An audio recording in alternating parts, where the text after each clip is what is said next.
Thank you, Father, for joining us. Oh, Nisha. Manuel, please take his no crossing, no talking. So we're just waiting a few minutes to see if any more youth are going to join us. But today we've got a nice mix of people from Asia Pacific. So that's Australia, Japan, Malaysia, Singapore, Indonesia as well. Wow. Yeah. And then today, of course, Nigeria tuning in as well, which is very exciting for all of us. Wow. Okay. I was hoping to, we usually start with a prayer, and Brother Uday has been teaching all of us Rithram very, very kindly and very sweetly. So I was hoping today to ask my guru to start us with the opening mantra. Uday, are you online? Yes, Nisha. Sairam. Sairam, everybody. Let's start with Om and then Sairam. Sairam, Father. Sairam.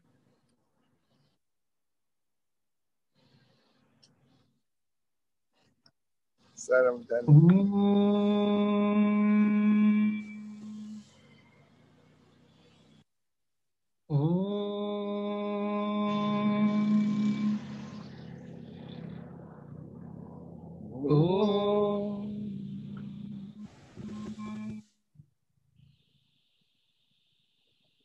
Ganana tva ganapati gum havamahe kavim kavinamupamashravastamam jyeshtarajam brahmanam brahmanaspata anadvanmoti dasatanam prano devi saraswati vajinivati dhinama vitrayavatu ganeshaya namaha Saraswatyai namaha Sri Gurubhyo namaha Harihi Om Shanti Shanti Shanti Om Sahana Bhavatu Sahanau Bhunaktu Sahaviryam Karavavahai Tejasvinavaditamastu ma vidvishavahai Om Shanti, Shanti, Shanti.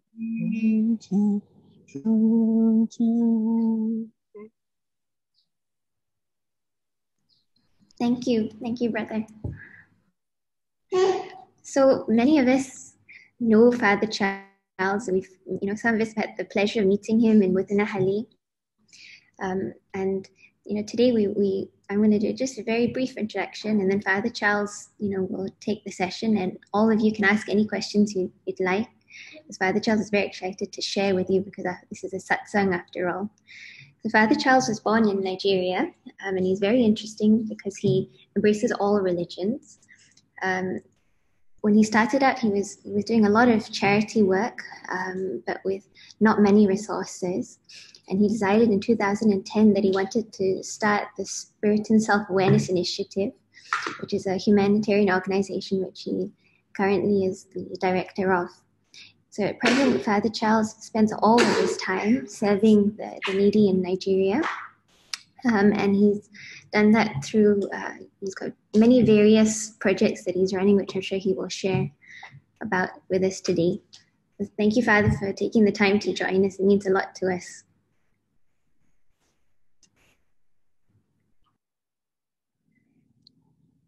I'm so happy.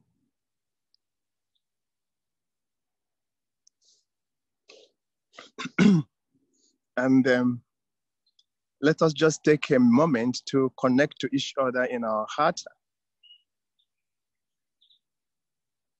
At that center where all of us are one. That center of love, where the universe is one.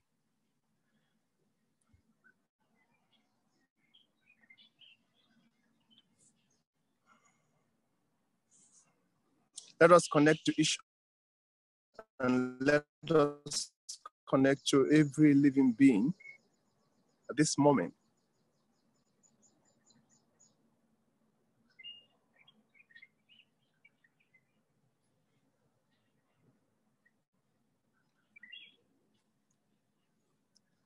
Good day, everyone. Sairam. Namaste. I hope that my voice is clear and everyone can hear me clearly. Am I right? Yes, Father, we can hear you very clearly. Yes, Father. Beautiful. I'm happy I'm sharing with young people today. Very, very happy. I'm so excited that my heart is beating with so much joy. And I just wanted to share with you one thing that has really guided my life and has been a compass in my life.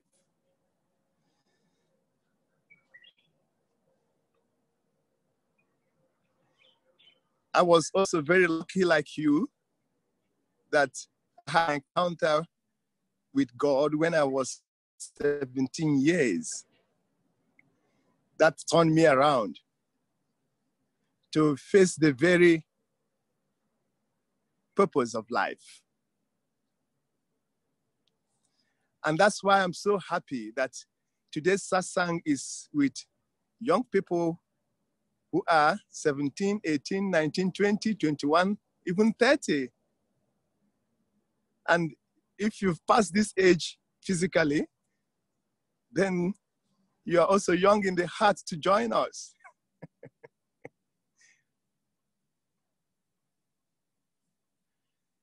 We have so many priorities in life, and we set our priorities. We have so many targets in life. We want to achieve our targets. We want to achieve our goals, our career.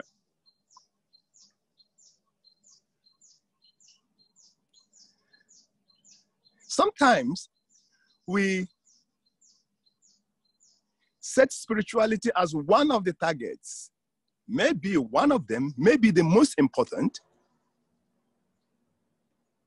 But today I want to really share with you that spirituality shouldn't be one of the targets. It shouldn't be one of the purposes of life. Spirituality is life itself. It is that background on which everything else is carried on.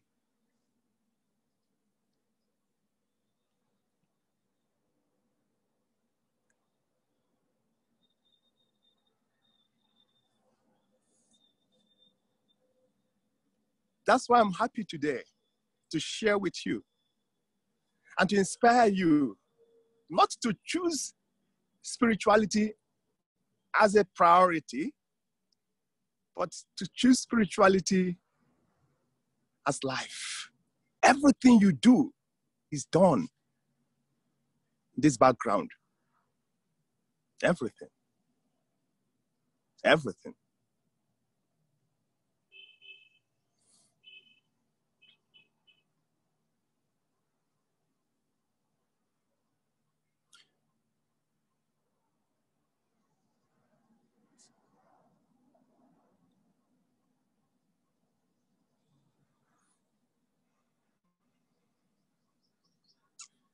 With passion.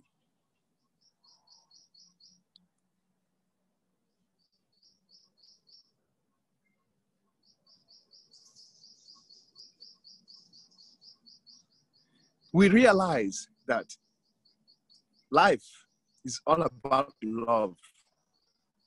Life is all about joy. Life is all about God. And we are that joy, we are that love, we are that God.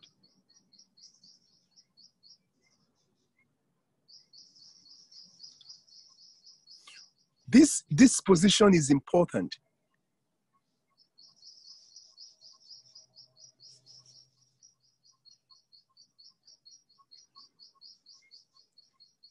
That you've got to really sit down and talk to yourself and dialogue with yourself and come to this conclusion that the only thing that is doing in this life is finding yourself. And once you are about that, every other thing actually follows beautifully. Your career, your marriage, your dreams happen beautifully within this background. But when we want to pursue careers, when we want to pursue our dreams, and afterwards we then put spirituality as a side thing, it does not work. It's 100% pursuit of spirituality. Then every other thing happens.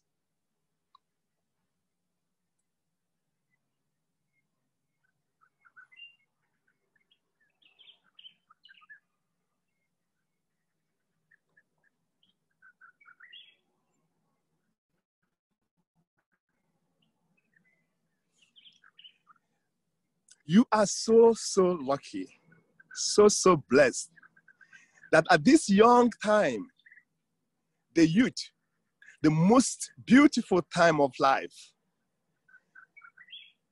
you've taken the path of spirituality to train the mind to abide in the heart.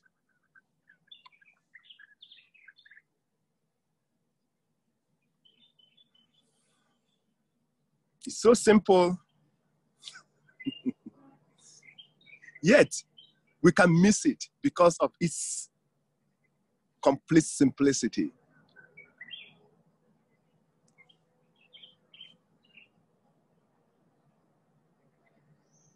And what is spirituality? Spirituality is stillness, is silence. We have to encounter this stillness, this emptiness that is our core. Within this emptiness, everything comes, emanates. And how do we do it? Because it's not something we encounter, it's something that we are. And how do we realize this?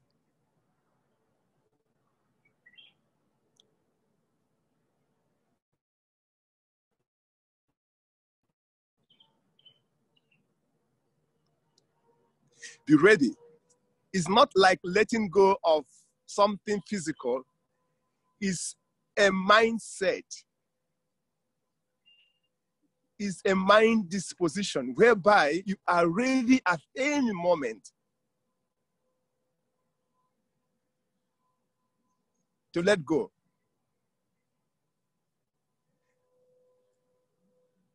So what usually I do is I think of the most important thing in my life, the most important person in my life, the most important reality in my life, and I sit down and I said, I'm going to let you go now.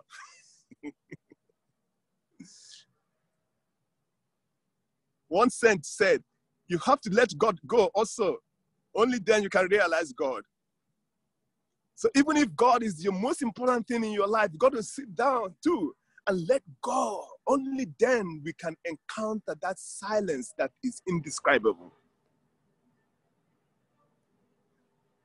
On the practical level, the day-to-day,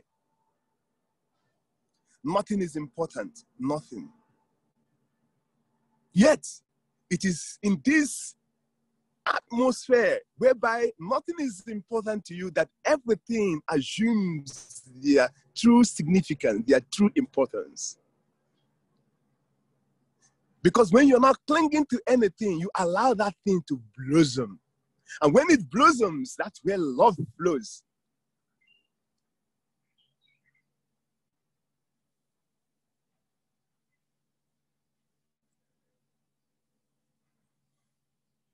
The mind is the key. And the mind, I tell you, is very tricky.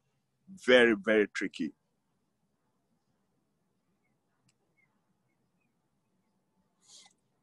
It requires practice to master the mind.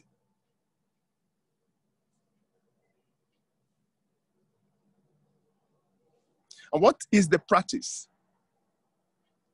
The practice is simply, number one, knowing that the mind is not real.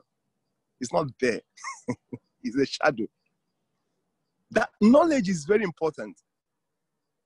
Because when your mind takes you to something and you're hooked to it, it's like a dream. You just wake up and discover it's not there. So everything that you think is important actually is a dream, because it's a thought. So for you to realize, well, why I'm crying, what I'm crying for is really not important at all.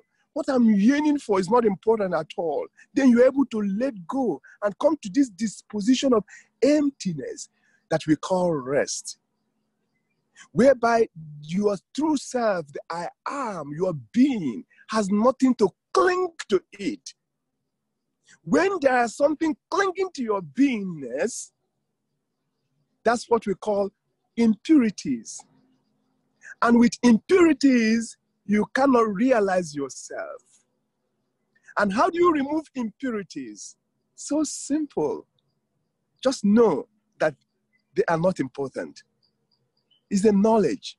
It's not something you wash away. It's just a knowledge. Once you come to that knowledge and you are completely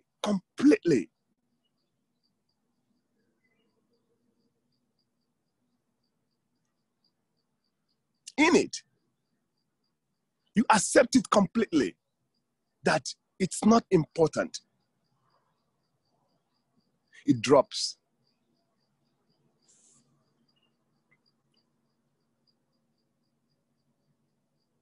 We've got to practice this.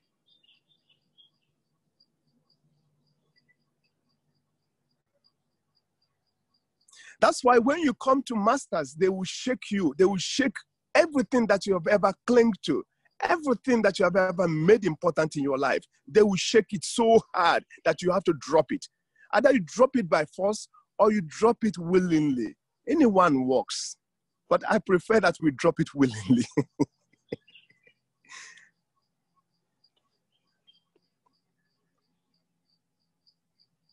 When there are no burdens in us, what happens is that our mind becomes more focused in the heart. We live more in the moment because there is nothing to pursue.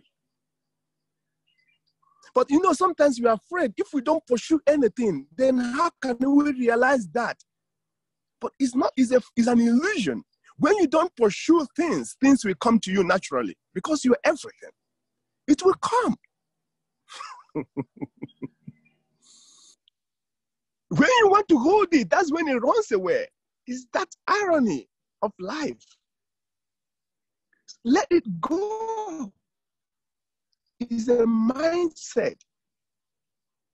Then you are allowed to be free. And then you realize that you are the all one. Then when you are brushing your teeth, you are brushing your teeth. You are there. That's concentration. You're bringing your mind to a point, to the moment. That ability to bring your mind to the moment gives you one-pointedness so that the mind can abide in the stillness. When you are taking your bath, you are taking your bath. You are just there in the moment. The important thing is not the taking of the bath. The important thing is the encounter with the stillness that is in that act of taking your bath. And you are there. And you, through the taking of your bath, you are encountering your true self, which is indescribable.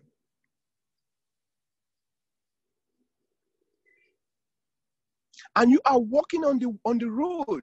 You are walking.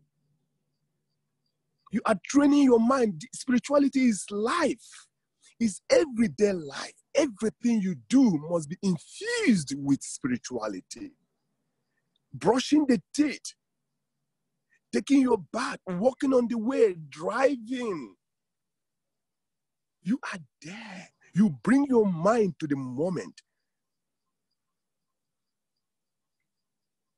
And when you bring your mind to the moment, the mind cannot live in the now. It cannot live in the moment. It disappears and the heart overflows.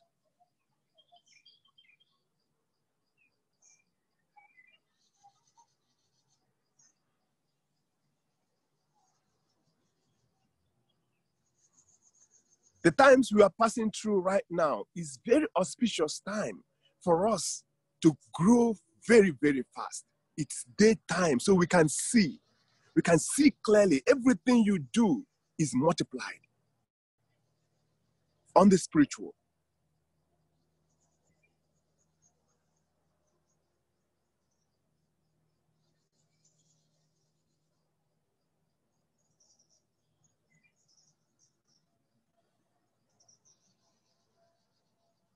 I know you must have many questions to ask. I really want this satsang to be a question and answer satsang.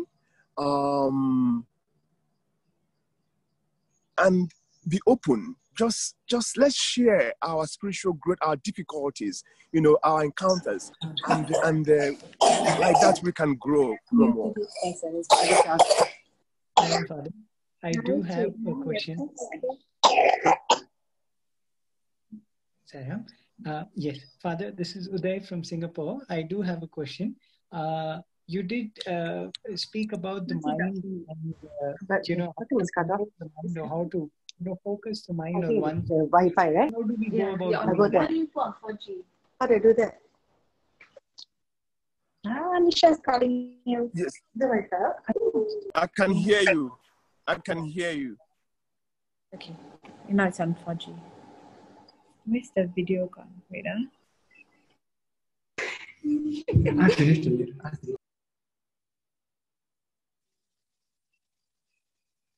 Somebody was asking a question.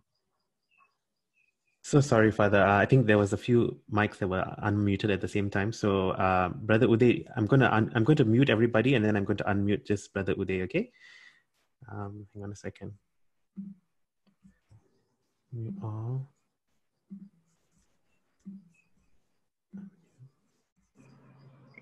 Okay. Brother Uday, would you like to ask the question again? Yes. I am Father. Thank you for this question. And Sarah. Yes. What I wanted to ask you is, you did mention about, focusing the mind or, silencing the mind. How do we go about doing that? Instead of allowing the mind to wander around, how do we then get it to focus on one thing and, so that our growth can be faster or it can be better? It is the key. The mind is the key. When the mind is not focused, it is wavering. It is weak, and with a weak mind, you cannot encounter this. You cannot encounter silence. So, and there are many exercises, on focusing the mind. I'm just going to share with you the ones that really helped me on my spiritual growth, and it's Ramana Marharshi used this a lot. And he once described how he would just sit down and focus on a star in the sky for 11 seconds, 12 seconds, not so much. The mind cannot last for a long time. All that is required is one pointed focus for about 11 seconds. And that's it. The mind will lose its wavering tendencies. If you are able to practice this, you might not achieve it at a goal, but with practice, with constant practice, you discover that you can keep the mind in one thing for an uninterrupted period of time. And once it reaches that 11 seconds, you move from concentration to contemplation, which means, the mind begins to dissolve in the object of its concentration. And suddenly, after another 11 seconds, something also begins to happen. You begin to lose the sense of identity. The ego disappears, begins to waver away.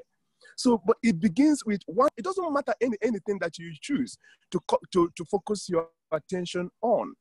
Non-judgmentally. You've got to do it without without judgment. You just, for example, when I'm brushing my teeth, for example, in the morning, I just look into my eyes for 11 seconds without wavering. Just look. Just look. Something happens in this just looking. The mind just disappears. When you say concentrating the mind, actually we mean disappearing the mind, because when you concentrate the mind on a moment, the mind disintegrates. So if I am looking into my eyes for 11 seconds without thinking, just looking, the mind begins to have that quality of strength to be able to abide in silence. I look at the picture of Jesus, at the picture of Swami, at the picture of Rama, and I just look. You just look for 11 seconds, just look, and you discover something that is magical. That the mind just begins to disintegrate as you prolong this stillness in the silence. And there are so many things you can use to look, even when you are in the car, and then there are many distractions on the road, or there's go-slow on the road, because moment of deep spirituality, whereby you just listening to the bird, you just listen for 11 seconds without judging it. You are eating, for example, you just eat for 11 seconds without judging it. So you begin to practice this with every aspect of life, because life presents itself as practice of spirituality. Everything that happens to you from morning till night, 24 hours in a day, is an exercise in spirituality. So once you really say, okay, today I'm going to practice 11 seconds concentration in everything, at work, even before you sleep, using so many things, your breath, sound, or what you look at, you discover that the mind begins to assume the strength of what you call self-abidance, abiding in the self. And once the mind maintains this singleness, single-pointedness, something else happens. The impurities disappear, because there's not so many things the mind is clinging to. When a bed bug is rolling on the ground, is accumulating so many things. But when it is not rolling, it's not accumulating things. So when the mind is not rolling in thoughts, in so many things, then also you gain purity. So with that single-pointed concentration, you gain two things: concentration and purity. Because when you abide in the self, automatically you become pure. And in that two aspects of spirituality, you are able to encounter silence. And once you encounter silence, there will be a time when the mind cannot disturb you again. It can never. It loses its binding quality. And that's what we call knowing yourself, awareness of your true self. Nisha? Thank you so much, Father. So practice is the key. Practice. It's just not, if you know this and you don't practice it, it's just like putting some food on your table and you just admire it and you didn't eat it. So practice is very important. And you don't need to go to a pilgrimage to Rome or to Puttapati or to Mudinahali, take a special time when you're going to go for a retreat and then practice spirituality and you keep it and then you come back to the world. It doesn't work like that. Everything has to be spirituality. Everything. And that's why, we don't make progress, because we divide spirituality. We think spirituality is an aspect of life. No, spirituality is life itself. It's life itself. So practice is very important. Practice, and practice more and more.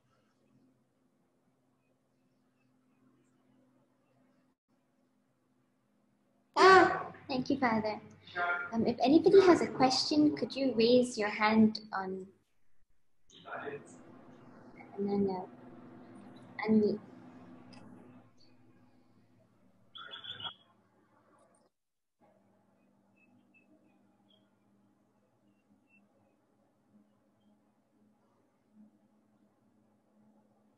Father, actually, I have a question.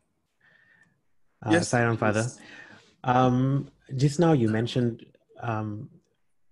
you have to let go of everything, including God. Can you elaborate a little bit more about that? Like, why do we need to let go of God, and how do we do it? because God is a concept. You know, you are thinking it. It's your thought. It's an image in your mind. So it's an image in your mind. So finally, you know, it is that thought that you have to let go finally. It's like the thorn that you remove the thorn. So you have to throw both away. So every thought has to be let go, including the thought of God. So you can't say God. You know, as long as you say God is a thought, when you experience it, it's only silence. You can't say it. So at that point, at that critical point where you encounter silence, you got to let go. There is no thought. There is no thought. There's no thought. That is what I mean. But gradually, this happens gradually. You know, if, for example, you are worried by a relationship is breaking up and you are so worried and downcast, then how can you let go of God? You know, your work is being shaken and you're so worried and downcast. You know, you start with little things, you know, whereby you are free. You're truly free. Everything can happen and you are not disturbed. Then you maintain that equanimity of spirit, which is your greatest strength. Everything, but you need to work on yourself, because this is a disposition. It's an attitude. It's not something you gain. It's an attitude of life. So if you work on yourself and really begin to say to yourself, oh, okay, right now, I can lose anything and I will not lose my peace. Anything. I will not lose my peace. Then when it happens, then you don't lose your peace. But the good thing about it is that once you gain this disposition, usually it doesn't happen. Because there's no more clinging. It is the clinging that makes you to lose things. Because once you begin to allow being to happen, everything comes around you, because you are the center of everything. You know, you are the center that creation is dancing around. Like the atom, the emptiness in the atom, everything is dancing around it and emanating from it and dissolving in it. And that's your true self. So nothing to be afraid of by losing everything. Thank you so much, Father. That was wonderful. Thank you. So the guru might also be the greatest handicap to your self-realization.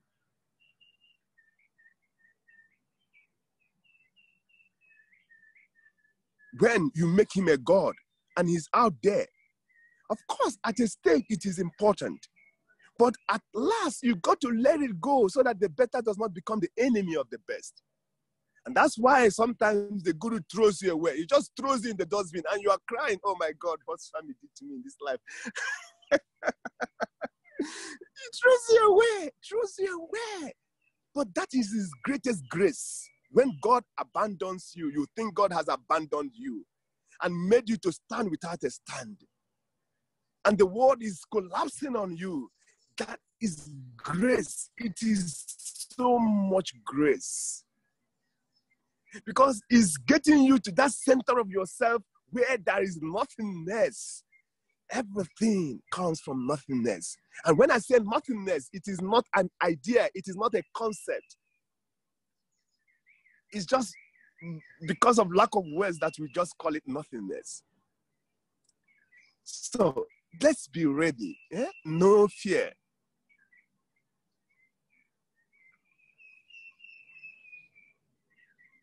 Can I ask a question? Yes, darling. Yeah, Murali from Singapore, Father. Yeah. Really? Wow. How are you? I'm good, darling. Yeah. Okay. I just have a question that you can also help the youth.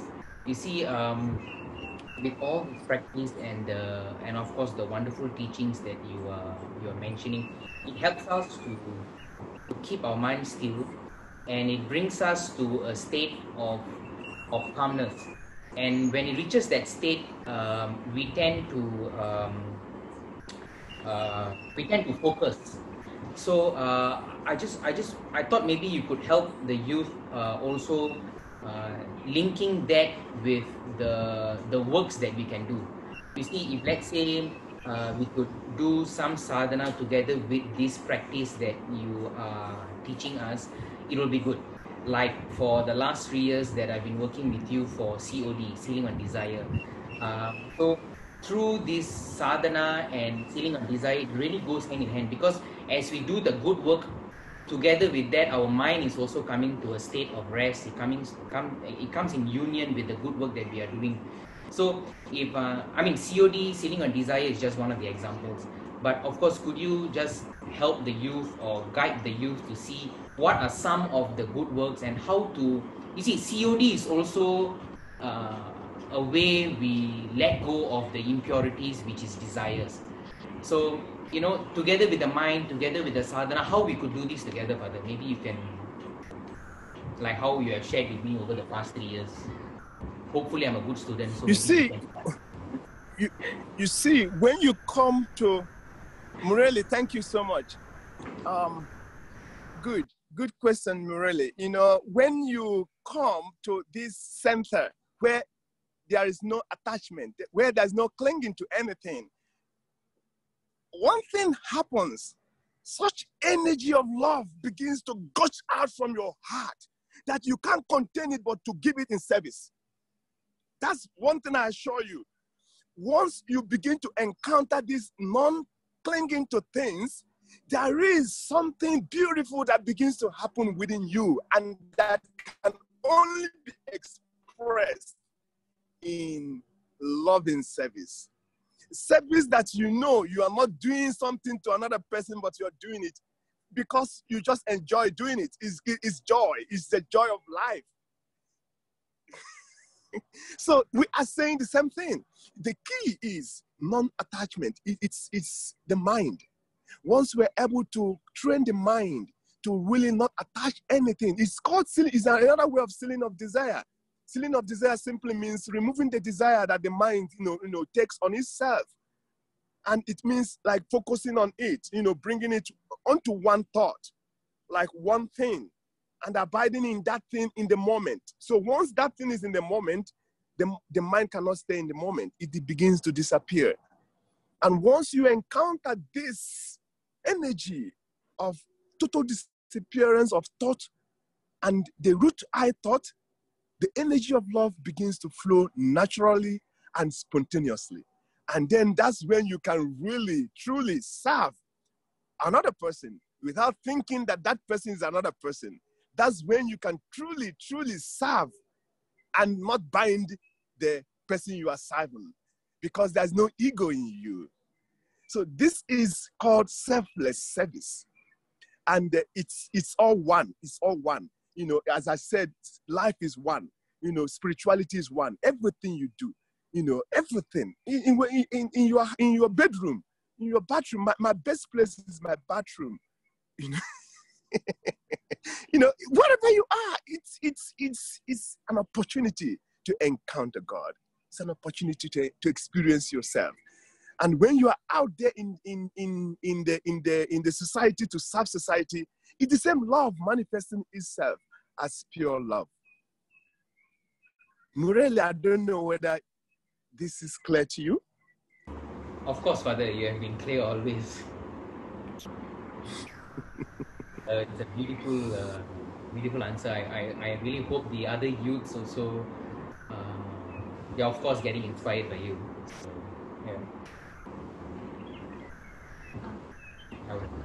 Once it's important that initially we have to make a routine, like a routine of like when you wake up in the morning. How do you wake up in the morning? You wake up with God, wake up with love, wake up with joy. And even if you forget, make a routine that, I'm going to spend 5 minutes. Even 2 minutes is okay. 2 minutes, 1 minute is enough. on one condition, that that 1 minute is spent for yourself. You have to tell the mind, oh, the mind, please, right now, I want to encounter myself. Just give me some space. You talk to it, you know, like a mother. And 2 minutes, you sit in silence. 2 minutes, 5 minutes, 10 minutes. But make sure that every day that you do it. And when you are waking up from this silence, convince yourself, decide within you that today is going to be a day of spirituality whereby I'm going to infuse everything I do with this background of knowing yourself, this background of training the mind to be at the moment every time.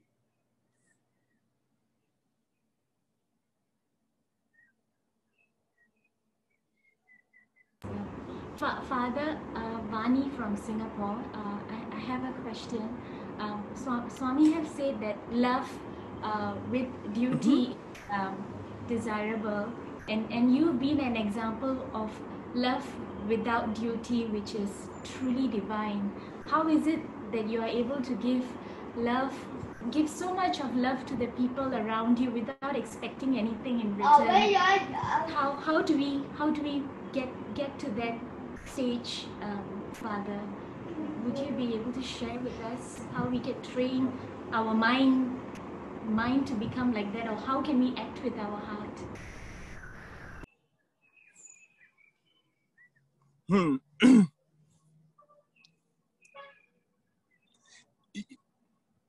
Love without duty, it's joy. I mean,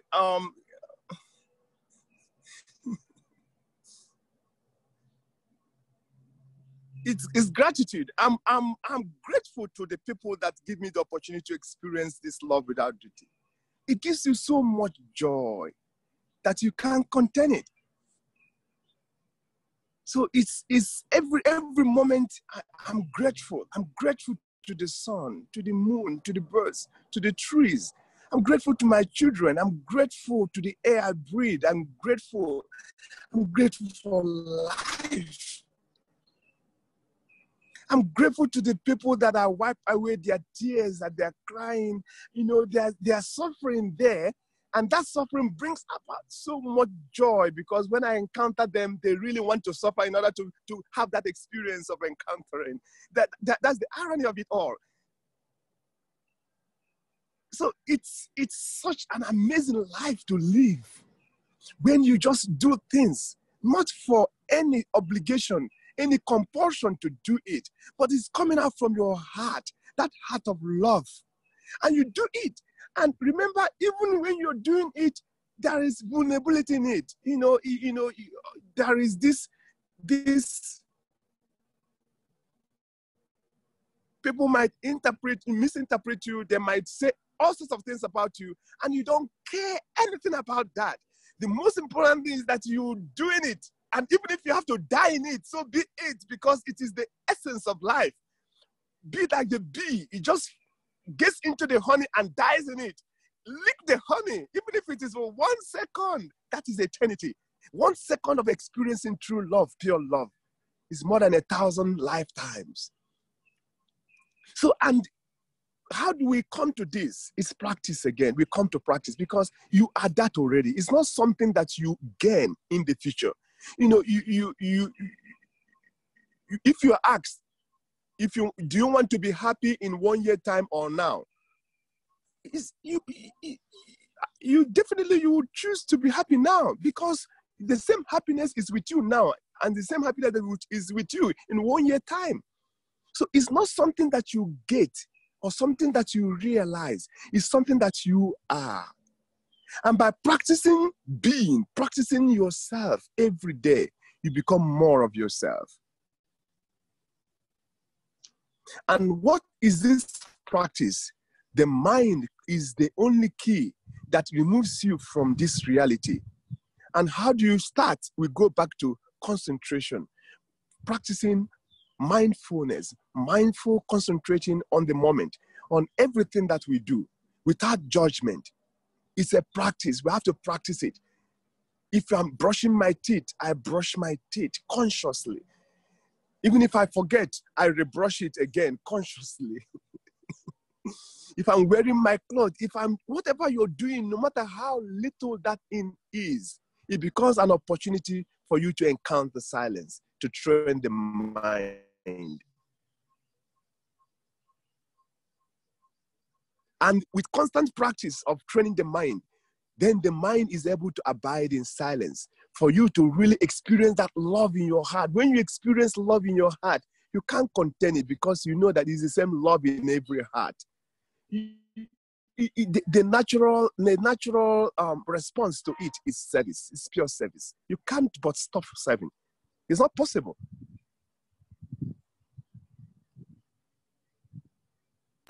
Thank you, Father. Saram, Father Charles, can you hear me? Yes, I can hear you, darling. This is Nandini from Singapore. It's really nice to see you, and we all love you very much. My question is about the mind. Sometimes we feel that our mind is not strong and not pure enough, but God puts us in situations in life which demand great strength and purity. In these life situations, should we say yes to God, or should we retreat and wait till our mind is strong enough and train our mind before challenging ourselves? How do we continue to live now if we are still in the initial stages of training and purifying our mind? So the key thing that you said there is the first sentence you made. What was that first sentence? We feel that our mind is not yet strong and pure enough to meet life situations.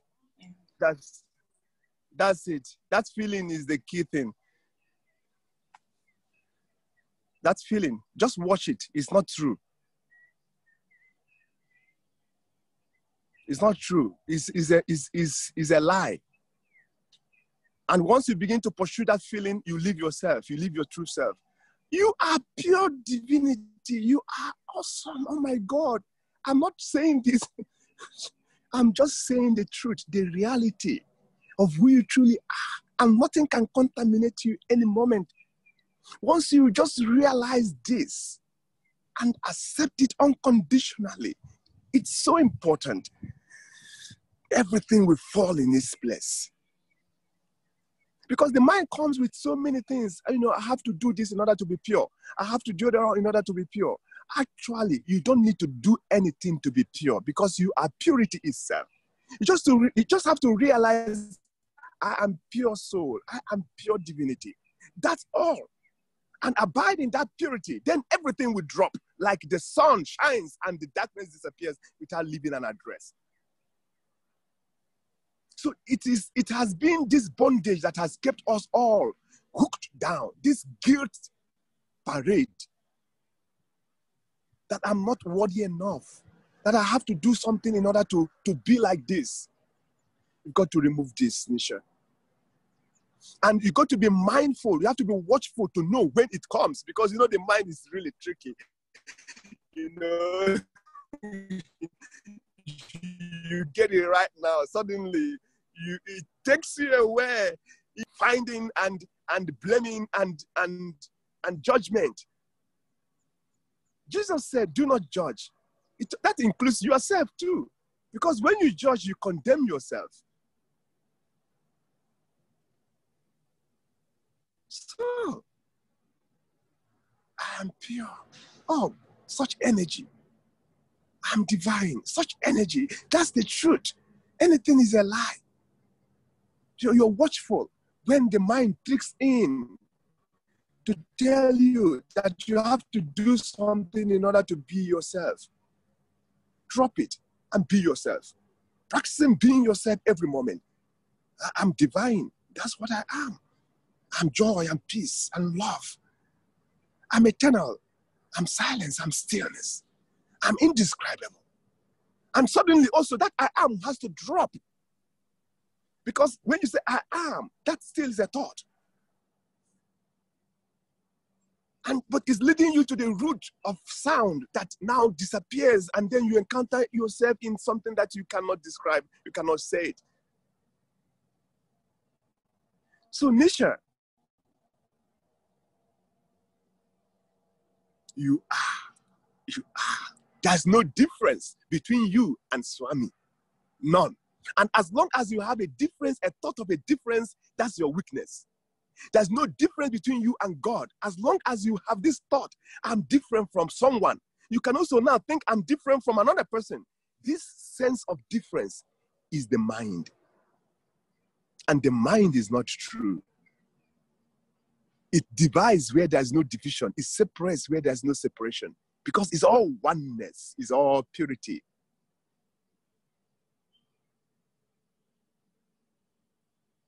You know, when you just sit and, there's nothing to do, there's nothing to achieve, there's nothing to, something happens.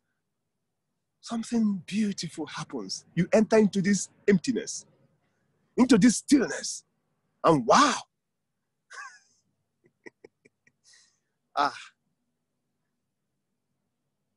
So you are the one who is holding yourself. You have the key to your own prison, to your own bondage. And only you can open it. Nobody can open it for you. But that's also a beauty, because if somebody has to open it for you, then you have to wait for that person to come and open it for you. But because you can open it yourself, then you have to choose right now. I want to open it. I want to be free. And that happens just by unconditionally accepting yourself for who you are. And practicing it. Today you accept it, tomorrow the mind comes, you move away from it. Then you come back to it, you move away from it. Then you come back to it, you move away. Then you are developing stamina, strength. There will be a time when the rate of moving away reduces, it begins to reduce. And there will be a time when it is totally impossible for you to move away. Just as now, it is almost impossible for you to abide in silence. With practice, it will be impossible for you to move away from silence.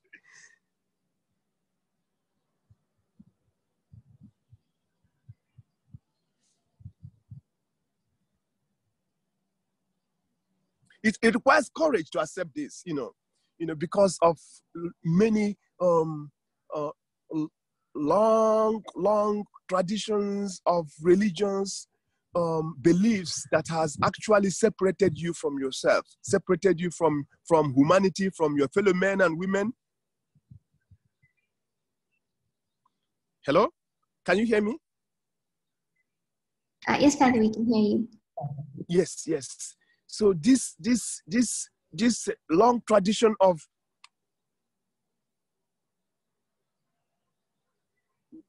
religion that has separated you from yourself, separated you from God, that has built barriers and walls. Right now it's time for us to break those walls, to break those barriers. And it requires courage. It requires courage.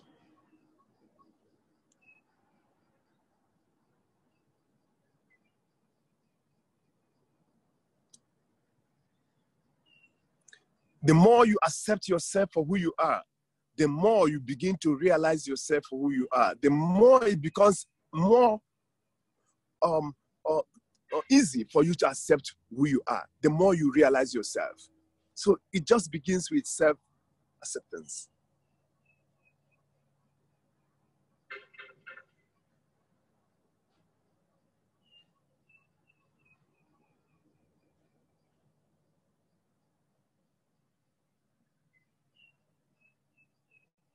Nisha? Sir, does anybody have any other question that you'd like to ask?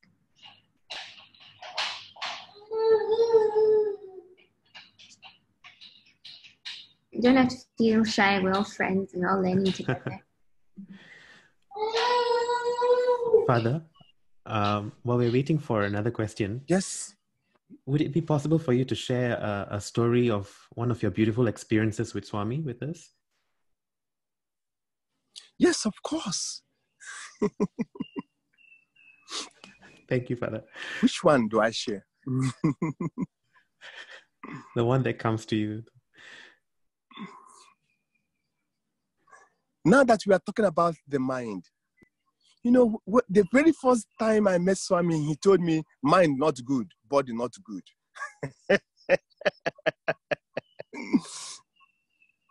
And he came to work on the mind, on my mind.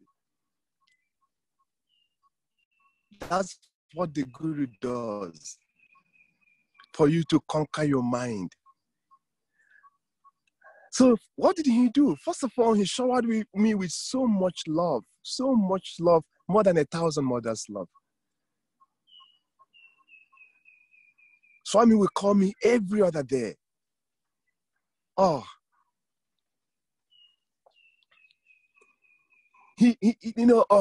Before I came to Puttapati, he came to me in my dream in Nigeria.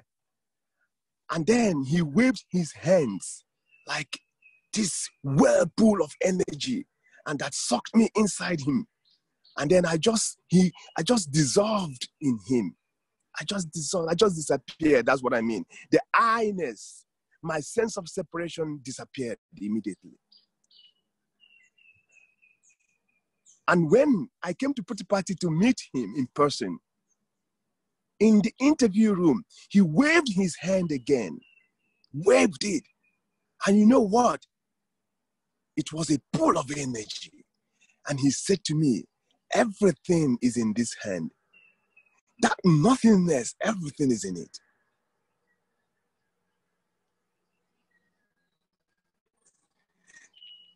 So for 1 month, I had my leave as a Catholic priest going on pilgrimage to India. It's strange. I had my leave and I was with him. It was like, when I was going, it was like I didn't want to go. My body was going, but my heart and my soul was with him. But I had to go because I just had 1 month leave. To cut the story short there. Next year, I ran like an elephant back to India to experience my master, who has actually taught me how to love God, who has actually taught me how to love Jesus, who Jesus truly is in my life. I ran to him, and you know what? Oh my God, he ignored me completely. He ignored me completely. That was the worst moment in my life ever.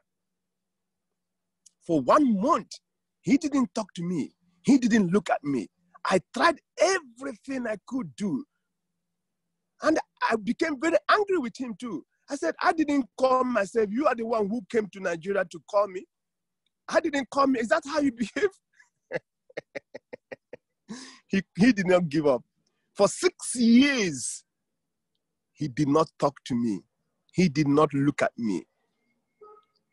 And what was he doing? He was leading me to go inside, to sit and to encounter that divinity that is within me. Not to be struck, not to be attached by the physical body, which is a temptation, which is an illusion. But to go inwards, it took me time to accept this. I don't know how many drums of tears came out from my eyes, because every day I would just cry and cry and cry and cry like a baby. Oh my God.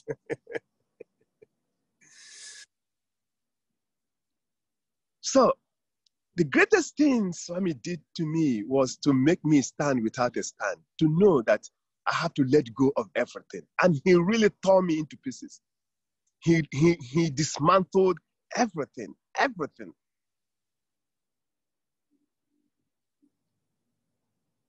But I suffered a lot because I was resisting it.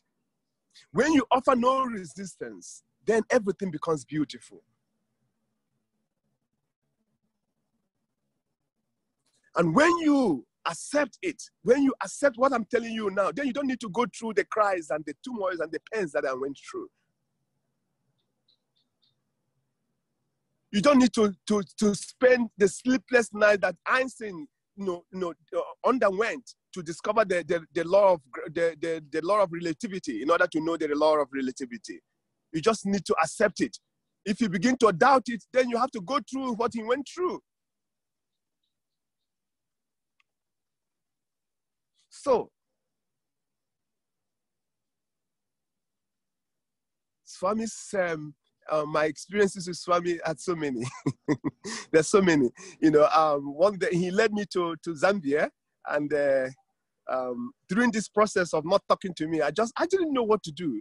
I wasn't really a priest because I was thrown out by the church then. And then I wasn't. I didn't have any job, nothing. All my friends left me. Then I decided to go to Zambia to teach. And when I reached Zambia, you know what? I ended up in the jail. And then the moment I was in the jail it was 3 days, okay? It wasn't a long time. But those 3 days were the most beautiful time in my life because he really broke me into pieces. And in that brokenness, I began to experience the inner beauty of my true self. So when God begins to tear you into pieces, yeah, don't be afraid. It's such a beautiful thing. It's such a beautiful thing. Don't be afraid. And I know most of you are going, have gone through, in different ways and in different degrees. Mine might be, maybe a bit bigger because I have bigger things to let go. If you don't have much things to let go, your suffering is not much. The degree of your attachment is the degree of your suffering. If you're much suffering. So if you don't have attachments, then it's a roller coaster for you. Spirituality is a roller coaster for you.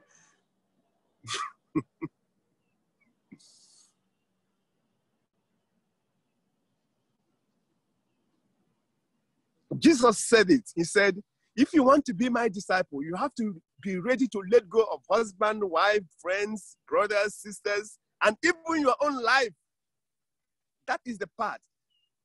And then he also said, if you have let go of all this, you have brothers, sisters, wife, husband, 100-fold. So what have you actually let go? Nothing. That's the irony of spirituality, that actually it is in the letting go that everything is realized.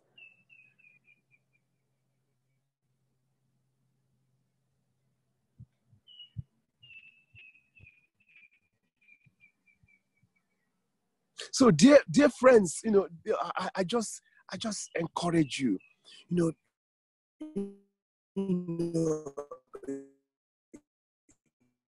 I don't know how to put and know that you're on the right path, and know that there is really nothing more to do. It's just the path you are. You just put more passion in it, put more energy in it.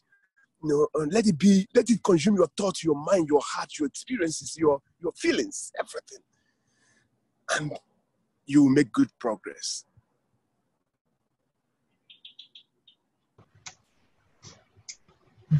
Saram, Father, can I ask a question? Yes, of course. Yes, Saram, Father. I'm Baskara from Bali. Thank you for sharing with us your experience, Father. My question is, what were your challenges in spiritual growth, and how did you overcome them? Thank you, Father.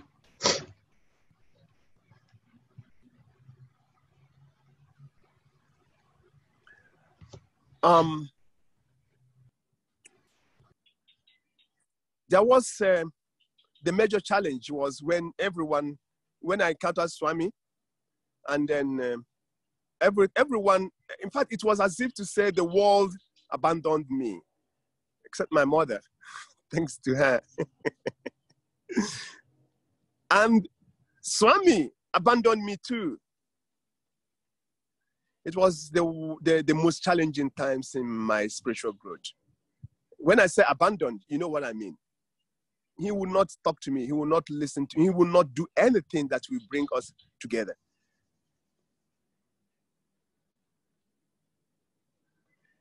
And then suddenly, there were lots of stories going around my beloved master. And my mind was in such terrible state.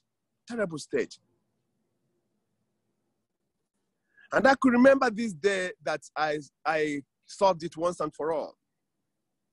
And I sat down on a seat, and I brought another seat and told my mind to sit down on it. And I said to my mind,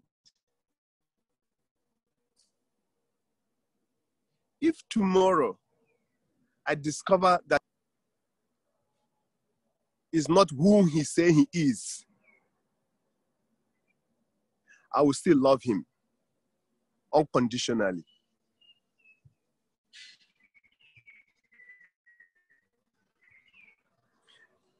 And that was the trick. Because most times we also love God with conditions. And God destroys those conditions. And then we now say he is not God.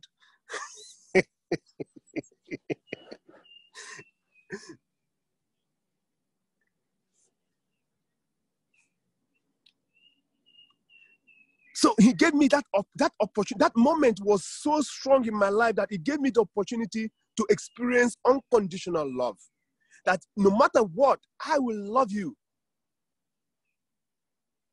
So keep short, my mind, keep short.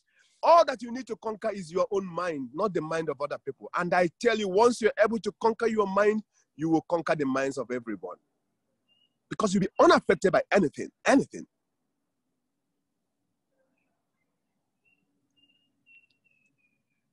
And I then began to experience the inner self, the inner joy, the inner love, the inner world of silence.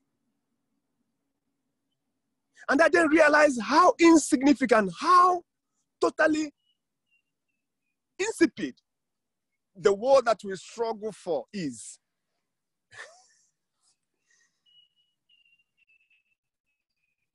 And then when I go to the party, I don't worry. I sit at the back, and yet I'm experiencing him more than the person sitting at his feet. That's the joy of it all, that he destroys the space and the barrier that you put between you and God, you and yourself. And it was at that moment that he now called me and began to talk to me. Once you realize that state of non-attachment, everything will run to you, including God. Everything. Because you are not everything. So, dear friends, I love you so much. I just ask you to practice, little every day. Little practice, it can be anywhere. It can be in your home, it can be in your office, and everything that comes to you is an opportunity for you to practice, including the disappointments, the turmoils, in the office, if you have a bad boss, great, amazing.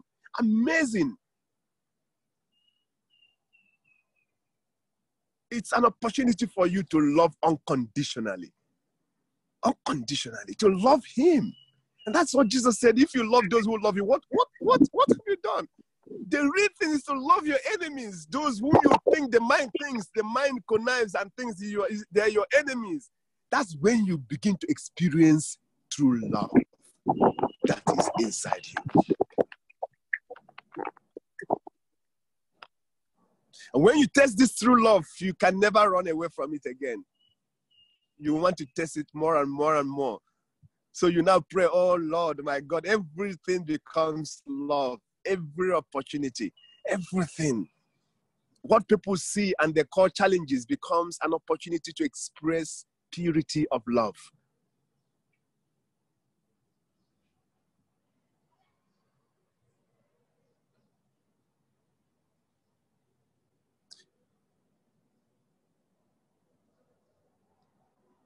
So let's hold ourselves together. Let's do this. Let's do it.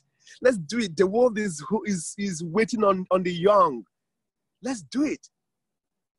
Every moment you spend in silence is eternity.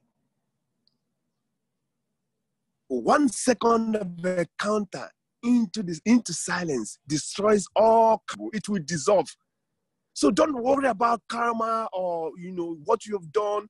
The most important thing is now. Once you are able to really convince yourself and accept unconditionally that I am divine, I am God, I am pure love. That is my true nature. The rest will fall away immediately. And you continue to abide in this stillness, in this. You continue with all your strength, with all your passion. You've got to do it with passion. Without passion, you cannot stay for a long time. Passion means love. It means compassion. Once you do something without passion, you can't last for long.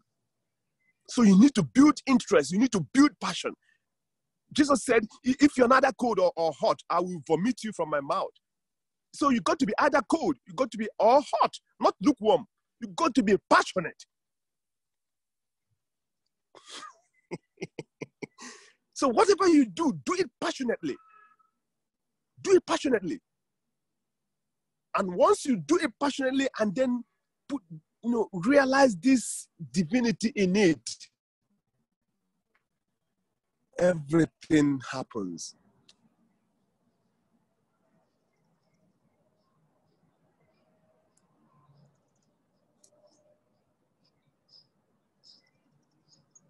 Worries is a nature of the mind, and worries only come when you put importance to things. When a car is stolen in the streets, you don't even know because you don't know who owns the car and how the car came up. But when your own car is stolen, then you are worried because you are attached to it. It's a thing of the mind. So when you remove attachment, you've removed worries. And without worries, then you're able to abide in the stillness. When you have so much worries, it becomes difficult for you to encounter silence. So what do I do and what do I advise you to do? Begin a pre-mental talk. Prepare your mind. Okay, these are the things I put importance on. Number 1, importance. Number 2, importance. Number 3, importance. Okay, right now, they are not important. What do I mean by they are not important? I'm allowing them to be. No more controlling. Don't go and tell your wife you are not important. You're not going to sleep in the house. What I mean is allowing your wife to be, allowing your husband to be, not attaching to them. And only in this milieu will you be able to love them unconditionally. So, if they do anything, it's not important. If they decide to leave you tomorrow, it's not important. If they slap you, it's not important. There is only one thing that is important. That thing is God, is you, and nothing can remove it from you. So once you have this disposition of letting go, of removing, then you are coming closer to your true self, the self of joy and peace and true love.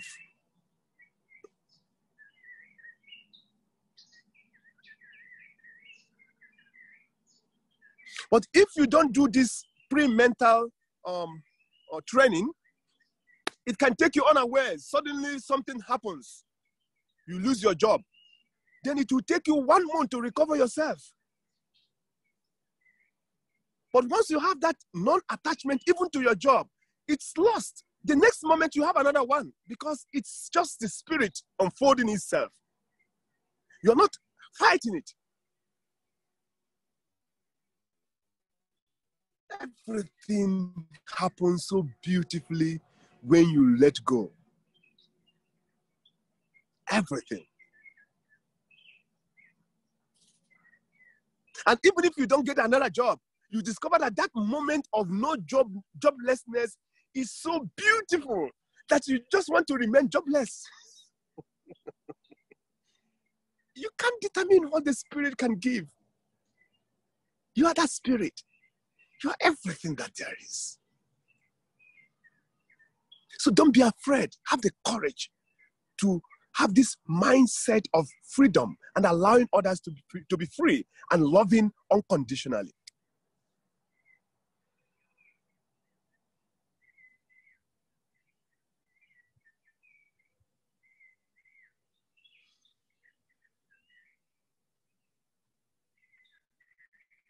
Thank you, Father. I just wanted to ask if anybody has any last questions or anything that you'd like to say to Father Charles.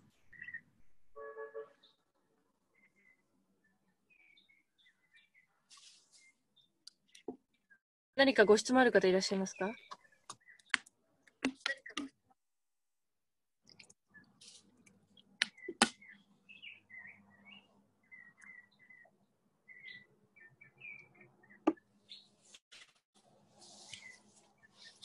I just want to thank you, Father. I want to thank Swami. I want to thank all of you for making this happen. My heart feels like it's overflowing with joy, and I'm sure all of us are experiencing that now, Father. Thank you for lighting that spark within us to pursue spirituality as our only goal.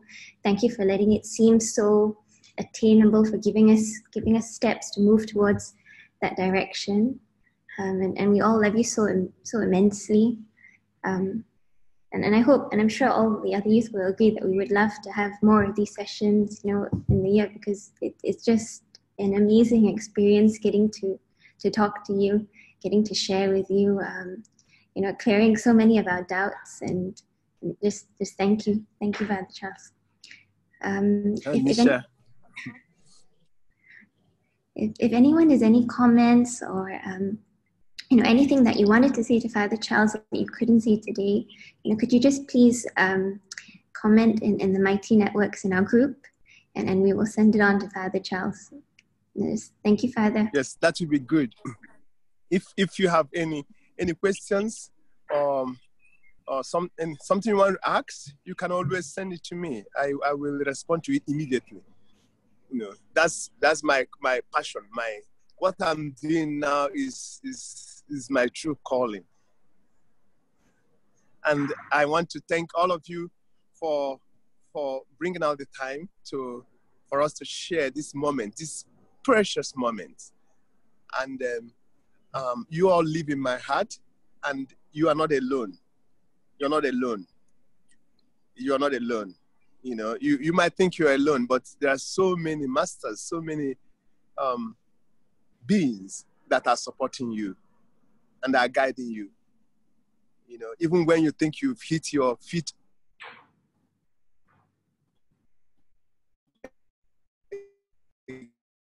against a stone, just pause for a moment so that you don't move further. It's an awesome experience, and many blessings to all of you as you journey on this pathless path to your true self. I thank all of you from my heart. Thank you, Father. Thank you. Thank you so much, Father. Thank you, Father. Thank you, Father. Thank you. Thank you. Thank you so much. Thank you, Sarah. Thank you.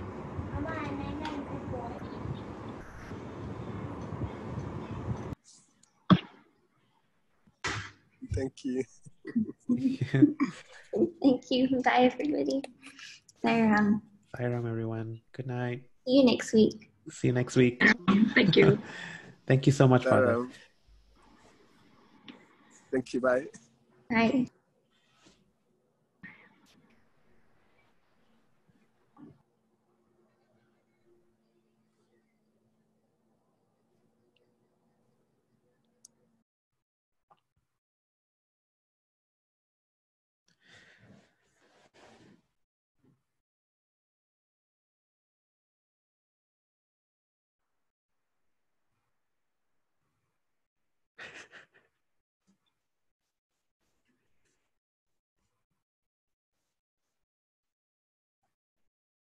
Can you hear me? Yeah, we can hear you. I think people okay. are slowly. It was still going off. Anything.